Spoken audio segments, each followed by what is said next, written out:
It's been a month since our baby girl arrived. It's at a family gathering. Out of the blue, my husband stood up and said something crazy. Hey everyone, I've got some news. Sadly, we are getting a divorce. Our parents and his sister were totally blindsided. And so was I. Hold on! What's this about? I burst out, clutching our baby, my voice shaking. He pointed right at me and said, She's the reason. She's been seeing someone else behind my back. This came out of nowhere.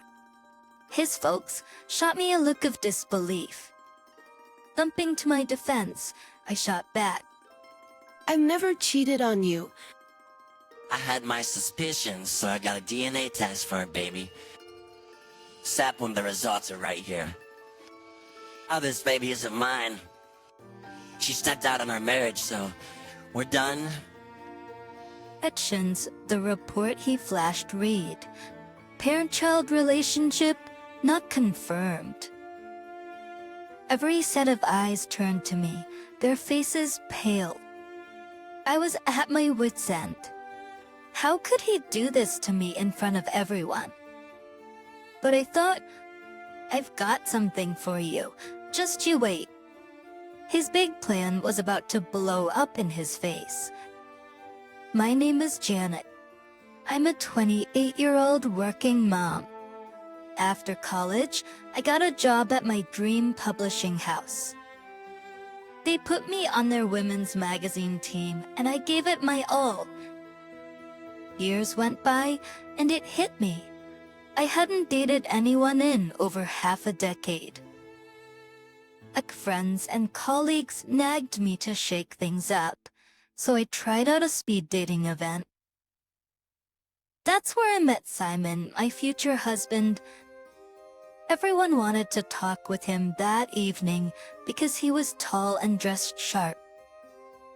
But for some reason, after chatting with me, he liked me. We hit it off and exchanged numbers. His things took off from there, and after a year, he proposed to me. Janet, will you marry me? Now let's make this, let's make this last forever. Oh, Simon, this means everything. He was your typical office guy at a mid-sized company.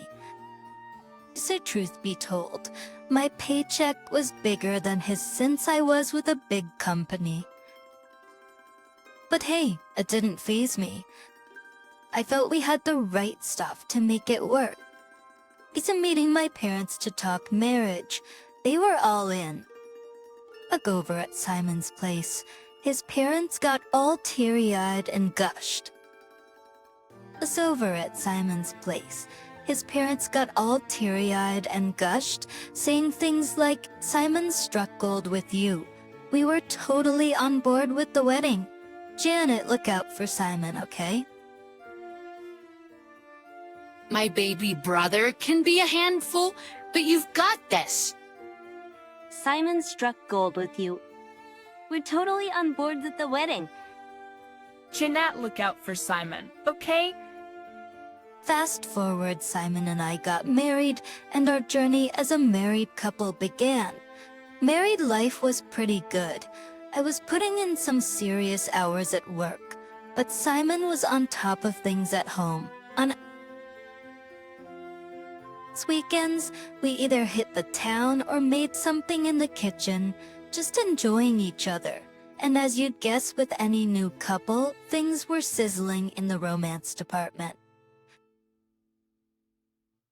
For a year of this, and something nice happened.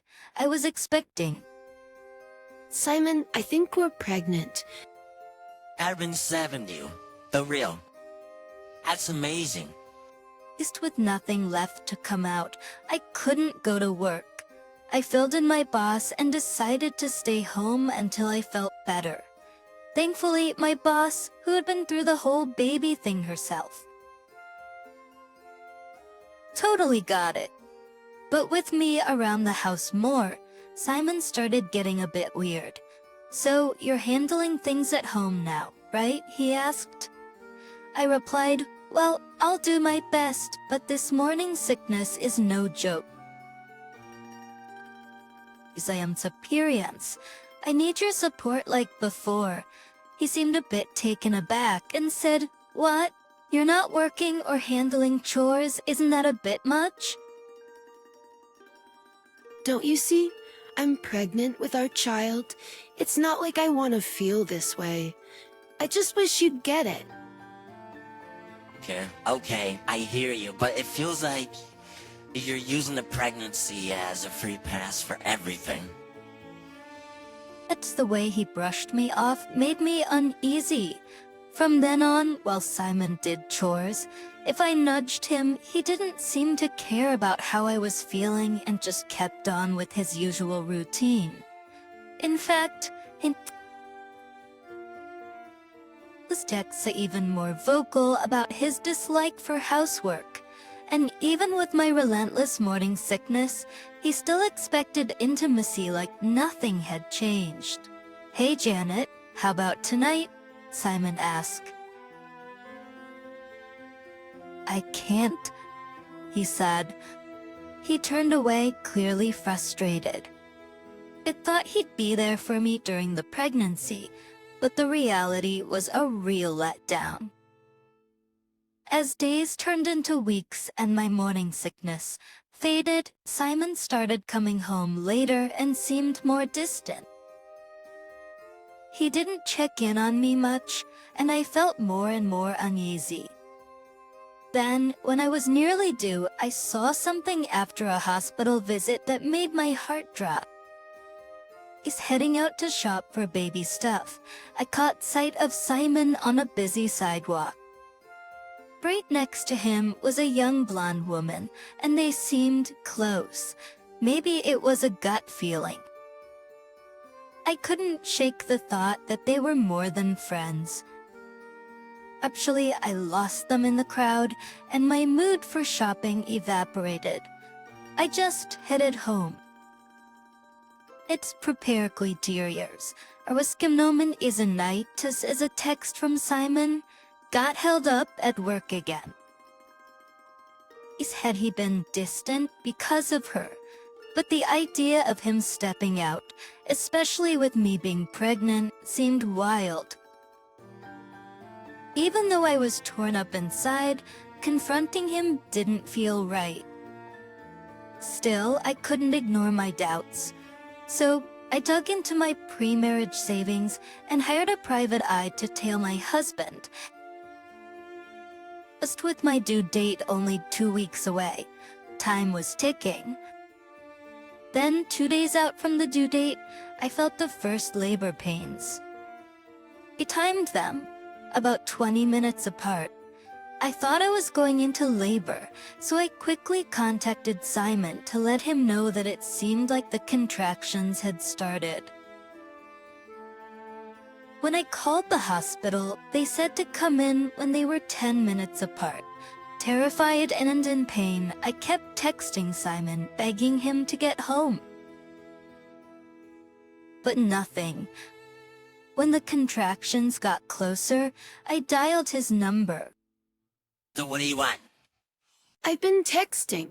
I'm in labor. Can you take me to the hospital? Pushing through the pain, I shouted. Can't do it, swamped with work, grab a cab. Are you serious? Your wife's having a baby here. Sorry, but look, I'll swing by the hospital later. Just hold on. Until then. Oh, he hung up, sounding totally nonchalant. With no other choice, I called a cab and let my folks know, heading off to the hospital. I'd been in labor for hours, but Simon was nowhere to be found at the hospital. Because I shifted painfully onto the delivery bed, and an hour later, through immense pain, our baby was born. Just as I heard her first cries, Simon walked in. She's here? Janet, I'm so sorry I missed it. Up the way he overdid his apology in front of my folks really got to me. But right after delivering, I was too wiped out to give him a piece of my mind. I watched, still feeling weak as he acted all fatherly, holding our little girl. A couple of days later, Simon's family dropped by. "Janet, you did amazing," his mom asked, showing genuine concern, while his sister gifted us something for the baby. Jeanette, you did amazing. How are you holding up? His dad looked pretty proud, saying, "Wow, doesn't she look like Simon as a baby?" Simon, though, looked conflicted. We named our baby girl Tina. After I was discharged, Simon drove us home, and I was met with a messy house, dirty clothes everywhere, and a sink full of dishes. Simon, why didn't you clean up? I blurted out, but all he did was shrug. "Figured you'd handle it when you got back." I just had a baby, and I'm still healing. I have to take care of her. He just looked annoyed and said, "Whatever, I'm out of here." It's on a Sunday? Where to? I work, I won't be back too late. His routine stayed the same. He'd come home only to crash, never helping with Tina. I was on my own for everything. Feeding, bathing, bedtime. But a few days into this routine, I got a call from a detective with some info to share. Since I couldn't really get around, I asked her to come over. Except the evidence she showed me was shocking. How could he pull something like this during my pregnancy? That evening, I did something to the unsuspecting sleeping Simon. Luckily, he didn't notice a thing. It's a month after Tina's arrival. We threw a little get-together. We got food and spruced up the living room a bit. Both our parents came over, totally taken by Tina. As we took some photos, our folks showered her with affection. Simon's sister showed up a bit late, just as we were about to eat. Simon stood up. Hey everyone, I've got some news. Sadly, we're getting a divorce, Everyone, including his sister, was dumbfounded. So was I. Hold on, what's this about? I managed to ask, clutching Tina. Oh, she's a reason. She's been seeing someone else behind my back. My parents shot me a shocked look as he said this. I shot back immediately. "I've never cheated on you." And grinning, he pulled out an envelope. I had my doubts, so I got a DNA test. Is Kate, she's not mine? Oh, she cheated, so we are splitting up. The telephone report he waved around read, "Parent-child relationship denied." Everyone's eyes were on me, disbelief all around. That was it, enough was enough. He wanted to play this game in front of our families. Come on. Game on. Anya, is dinner really not Simon's? His dad asked, clearly upset. Come on, Janet, be straight with us. My parents started, but I quickly pulled out the paper. Please, everyone, look here. This is a real DNA result for Simon and Tina. And there it was in black and white. A 99.999 parent-child match? Everyone in the room was stunned by what had just been revealed. What the heck is that? I never put any sample.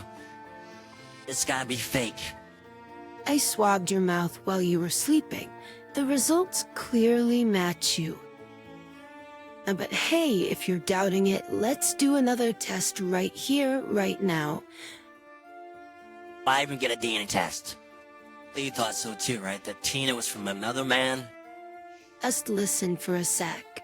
I said hitting the play button on my voice recorder, and What played next was a conversation between Simon and some other woman. Ellie, once the divorce is final, you and me, we're gonna be together. Oh, Simon, you and with your wife having a baby, huh? Is that cool? Became her reply. I've got a plan. I'm gonna make it look like she's the one who cheated. I'm gonna pay some random guy for DNA sample. Once I have the result, I will divorce her and get some cash. Genius, Simon. We'll need that money to start fresh. Dead silence followed the playback. I can't even. His dad began, visibly shaken, while his mom looked on, gone pale. I spread out some photos for everyone to see, shots of Simon and Nellie going into a hotel. as you can see, he's been sneaking around with a coworker even while I was pregnant. But I had a PI collect all of this. You knew. Simon cried out. I fixed him with a glare. Of course I knew. The only cheater here is you, jerk.